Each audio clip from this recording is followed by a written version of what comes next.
1910, une femme née, albanaise, plus tard, jeune qu'elle était, elle va entrer dans une mission catholique. Cette femme, plus tard, on l'appelle Mère Teresa, canonisée. Reconnue même par le pape qui s'est déplacé jusqu'en Inde. On l'appelle Mère Teresa de Calcutta. Une catholique. J'ai lu ses livres et ceux qui la connaissent, qui ont étudié sa vie. On n'a jamais vu une personne faire autant le don de sa vie que cette femme-là. Qui allait vivre à Calcutta, en Inde, avec l'idolâtrie qui s'y trouvait. Les pauvres et les lépreux, elle laisse tous les avantages et elle va, et tout ce qu'elle fait, c'est pour les autres. Mère Teresa disait, le plus important, ce n'est pas ce que tu donnes, mais combien d'amour tu mets dans ce que tu donnes. Le plus important, ce n'est pas ce que tu fais, mais combien d'amour tu mets dans ce que tu fais. Mais elle était catholique. Et nous, généralement, tout ce que nous faisons, c'est nous en prendre aux catholiques. Mes frères et sœurs, nous allons être surpris ce jour-là au ciel. Je dis, nous allons être surpris ce jour-là au ciel. Un jour, j'ai eu une vision. Dans la vision, je me suis pris dans un train, dans un wagon. J'étais avec un frère qui s'appelle Emerald. Je ne sais pas où il est actuellement. Il priait chez le pasteur Simba à l'église de la Borne. C'était un ami à moi jusqu'à ce jour. Et je me suis vu avec lui dans la vision. Et nous étions comme en train de monter le jour de l'enlèvement. Mes frères et sœurs, j'ai vu des femmes qui étaient là, que j'ai connues comme des musiciennes profanes de notre pays. J'ai vu des musiciens profanes de notre pays. Et j'étais choqué de voir que ces gens se retrouvaient dans le convoi de ceux qui étaient enlevés. J'ai dit à Dieu, mais qu'est-ce que je suis en train de voir? Et le matin, j'étais choqué. Il a dit à Pierre, n'appelle pas impur ce que j'ai appelé pur. Parce que généralement, nous avons la mentalité de juger les gens en fonction de ce qu'ils sont. S'ils ne prient pas avec nous, ils ne font pas les choses comme nous, ils iront en enfer. Jésus a dit, aimez-vous les uns les autres. C'est alors qu'on saura que vous êtes mes disciples. Il y a une seule chose qui montre que tu es disciple de Jésus, ce n'est pas d'être protestant, catholique, méthodiste, charismatique ou évangélique, mais c'est de vivre et de marcher dans l'amour. Parce que celui qui est dans l'amour marche dans la perfection. Je connais des catholiques ayant plus d'amour que des pentecôtistes parlant en langue, mais méchants. Oh, tu n'as pas dit amen. Je connais des méthodistes ayant plus d'amour, de caractère de Christ, sans parler en langue, que plusieurs frères et sœurs de nos églises qui sont Chaka, Raba, Faya, Fogo, Moto, Natomoli, Nakangi, Nabalusi, Moto, Faya. Mais après culte,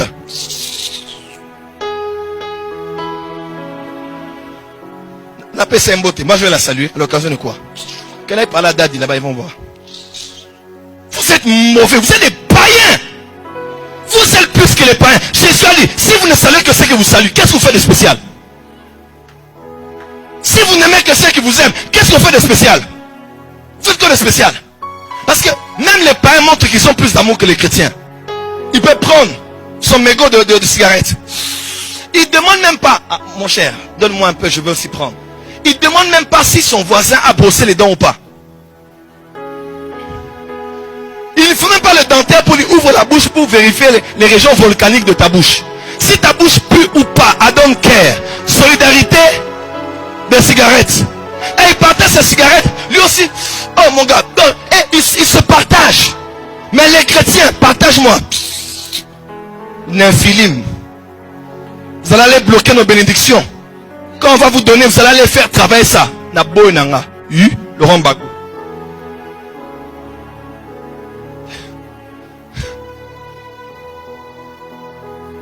Quand le culte se termine, quelqu'un a son véhicule. Oh, can I have a lift?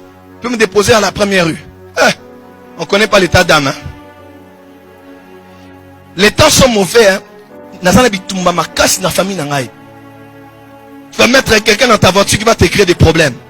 Mes frères et sœurs, où est l'amour? Des fois, trop de combats spirituels nous ont changé. Trop de Satan nous ont changé. La vie chrétienne se résume dans l'amour. Celui qui n'aime pas, il n'est pas de Dieu. Il n'est pas de Dieu. Ça n'a rien à voir avec comment je prêche bien. Si je ne marche pas dans l'amour, Dieu n'est pas en moi. Parce que Dieu est, il est amour. Dis à ton voisin, est-ce que tu m'aimes? Aïe, aïe, aïe, aïe. Et vous allez voir quelqu'un, oh Seigneur, et non, vraiment, j'ai senti l'hésitation, je ne vais pas le mettre dans ma voiture. Parce que je ne connais pas son état d'âme. La première prière, ce n'est pas de dire à Dieu, révèle-moi l'état d'âme des autres, mais révèle-moi mon état d'âme. C'est le dit dans le psaume 139, sonde-moi, connais mon cœur. Sonde-moi, connais mon cœur. Tu es numéro 1 de demander l'état d'âme de cet homme qui peut m'épouser, l'état d'âme de mon mari, l'état d'âme de ma femme, l'état d'âme de celui, de cela. Est-ce que tu as déjà demandé ton état d'âme à toi?